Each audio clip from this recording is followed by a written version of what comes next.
Laurinai, tai trečią dieną plušat Plocke, kaip pats vertini pasirengimą mačui su Lenkais?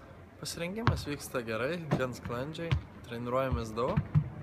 Po šias 2 dienas treniravomės tikrai daugokai, dėl to, kad iki mačų buvo likę vis tiek 5-4 dienas, daugiau pratimų žaisdam, o dabar pradedam žaisti daugiau taškų su servu, dvejetų pratimų va šįryt žaidėm.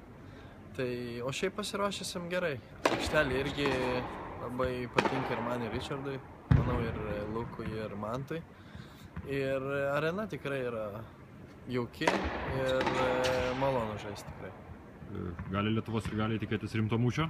Gali, dėl to, kad manau, kad visi mačai vis tiek, aišku, jie favoritai, bet visus mačus tikrai žais. Nėra, kad bus lengva. Aš su Janovičiu esu žaidęs 3 kartus, 1 kartą esu laimėjęs, 2 kartus pralošęs. Richardas irgi yra žaidęs, manau, ir prieš jų antrą numerį dar nežinom, ar Kubotas bus, ar kitas jų Lenkas jaunas, nes matėm irgi, kaip jie žaidžia.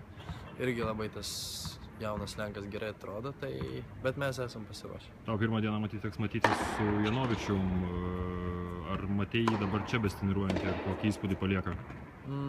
Vakar matėm, kaip žaidė setupį su Kubotu ir, įspūdis geras, nes vis tiek dabar ir 50 raketė, buvo 14, žaidė Wimbledono pusfinalį. Matėm, kad truputį nervuotas, gal nesisekė, aišku, ne taip, kaip gal jis norėjo, kad sektųsi, bet iki penktadienio dar vis tiek 2 dienos gali viskas keistis, bet esu pasiruošęs mūšiui. Ačiū. Dėkui.